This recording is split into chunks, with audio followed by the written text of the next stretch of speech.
அன்பானவர்களே, இன்னைக்கு நம்மளுடைய தலைப்பு என்ன அப்படின்னு பாத்தீங்கன்னா, அசைவம் சாப்பிடலாமா?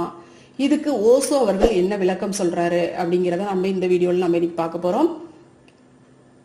அசைவம் சாப்பிடலாமா சாப்பிடக்கூடாதா? இந்த கேள்வியை கேட்காத மனிதர்களே இல்லைங்க. இதுக்கு பதில் தராத ஆன்மீக குருக்களும் இல்லை. ஆனா கூட இன்னும் இந்த கேள்வி தொடர்ந்து மக்கள் மத்தியில இருந்துகிட்டே தான் இருக்கு. இதுக்கு சரியான பதிலும் அவங்களுக்கு கிடைக்காதனால இன்னும் தேடிக்கிட்டே தான் இருக்காங்க. சரி, இதுல அதிகமா யார் இந்த கேள்வியை முன்னெடுக்கிறாங்க அப்படின்னு பாத்தீங்கன்னா, இறை நம்பிக்கை உள்ளவர்கள், அதாவது ஆன்மீகத்தில் நாட்டம் உள்ளவர்கள் தான் இதுக்கான பதிலை தேடிக்கிட்டு இருக்காங்க. சரி, இப்ப ஓசோ அவர்கள் இதுக்கு என்ன சொல்றாரு அப்படிங்கிறத பார்க்கலாம். ஓசோ என்ன சொல்றாருன்னா, உணவுக்கும் இறைவனுக்கும் எந்த விதமான சம்பந்தமும் இல்லப்பா. நீ இந்த உணவு சாப்பிட்டீங்கன்னா கடவுள் கோவிச்சுக்குவாரு, இந்த உணவு சாப்பிட்டீங்கன்னா கடவுள் மகிழ்ச்சியா இருப்பாரு அப்படின்லாம் எதுவுமே இல்லை. அதனால உணவுக்கும் கடவுள் கோவிச்சுக்குவாரு அப்படிங்கிறதுக்கும் எந்த விதமான சம்பந்தமும் கிடையாது.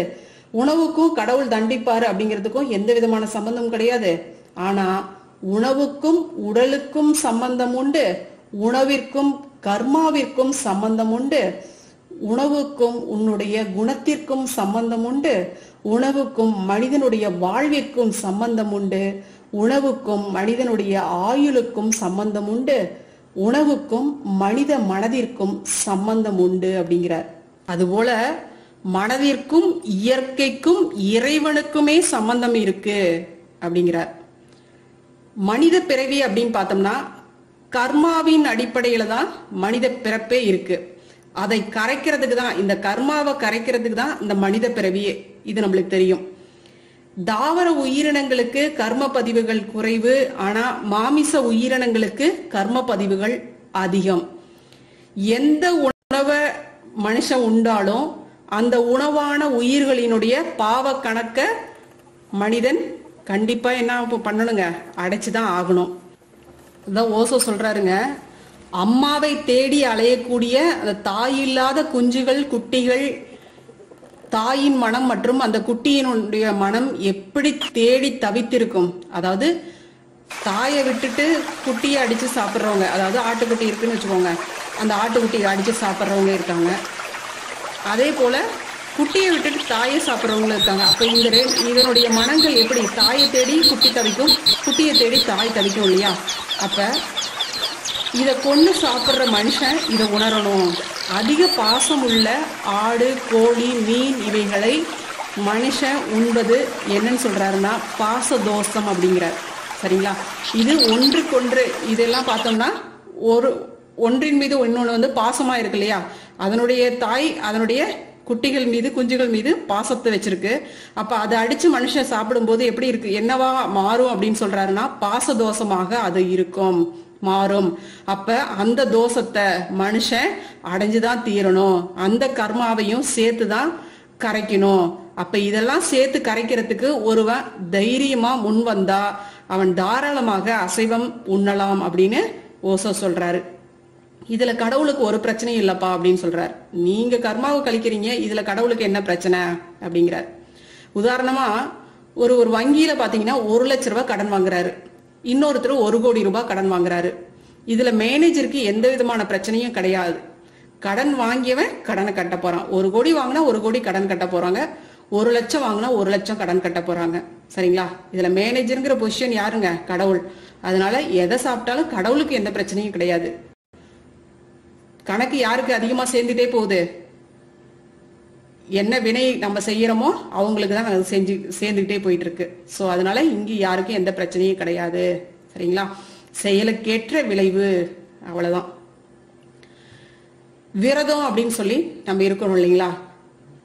அது உடலுக்கு மட்டும் நல்லது கிடையாதுங்க, பிறந்த பிறவிக்கும் நல்லதுதான் அப்படின்னு ஓசோ சொல்றாரு. அதாவது அந்த விரத நாள்ல மனிதனால எந்த உயிருக்குமே பாதிப்பு வர்றதில்ல. அது தாவர இனங்களாக இருந்தாலும் சரி, மாமிச இனங்களாக இருந்தாலும் சரி, யாரையுமே நம்ம அந்த நாள்ல நம்ம அதாவது உணவாக நம்ம எடுத்துக்கொள்ளாதனால அந்த நாள்ல நம்மளுடைய பாவக்கணக்கு எதுவுமே சேருவதில்லை. இது விரத நாள்ல நம்ம செய்யக்கூடிய மிக முக்கியமான ஒரு விஷயம் அப்படிங்கிறார் ஓசோ. சரிங்களா?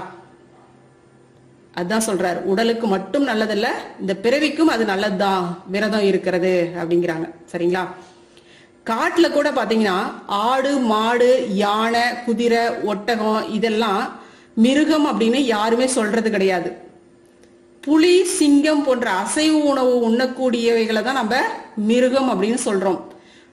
ஆக சைவ உண்ணிகளுக்கெல்லாம் மிருகம் என்ற பெயர் காட்டுல கூட இல்ல பாருங்க. உடலால மனித பிறவி சைவம், உயிராலையும் மனித பிறவி சைவம் தான். ஆனா குணத்தால மனித பிறவி சைவமாவும் இருக்கு, அசைவமாவும் இருக்கு அப்படிங்கிறார். ஆடு, மாடு, மான், யானை இதெல்லாம் உடலாலையும் சைவமா தான் இருக்கு, உயிராலையும் சைவமா தான் இருக்கு, மனதாலையும் சைவமா தான் இருக்கு. என்ன காரணங்க?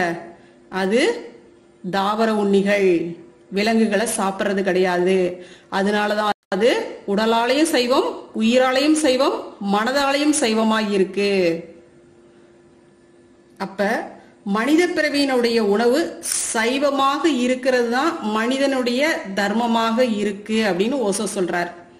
அதனாலதான் அறிவில் சிறந்த நம்மளுடைய முன்னோர்கள் மனித பிறவிக்கு சிறந்தது சைவ உணவு தான் அப்படின்னு சொல்லி நம்மளுக்கு வழிகாட்டிட்டு போனாங்க. ஆனா நம்ம தான் இன்னைக்கு முறை மாறி இன்னைக்கு செயல்பட்டுக்கிட்டு இருக்கிறோம் அப்படின்னு சொல்றார். சரிங்களா? இப்ப இந்த விஷயங்கள் மூலமாக ஓசோ நம்மளுக்கு உணர்த்தக்கூடிய கருத்து என்ன அப்படின்னு பாத்தீங்கன்னா, வெளிப்படையாவே சொல்லிட்டாரு. சைவம் சாப்பிட்டீங்கன்னா உங்களுடைய கர்மா அப்படியே ஸ்டேபிளா மெயின்டைன் ஆகி நீங்க அப்படியே உங்களுடைய செயல்கள் மூலமா அப்படியே கழிச்சிட்டு வந்துடலாம். ஆனா அசைவம் சாப்பிடும் பொழுது இன்னும் கூடிக்கிட்டே தான் போகுது. அதனால ஸ்டாப் பண்ணிக்கோங்க, சைவம் சாப்பிடுங்க அப்படிங்கிறத சொல்லிட்டாரு, தெளிவாவே சொல்லிட்டாரு. அப்ப முடிவு பண்ண வேண்டியது நாம தாங்க. வாழ்க வளமுடன். நன்றி. அருட்பேராற்றலின் அன்பு கருணையினால் நாம் அனைவரும் நல்ல உடல் நலம், நீல ஆயுள், நிறை செல்வம், உயர்வான புகழ், மெய் ஞானத்தோடு நல்லதொரு வாழ்க்கையை நலமுடனும் வளமுடனும் வாழ்வோம். வாழ்க வளமுடன். வாழ்க வளமுடன்.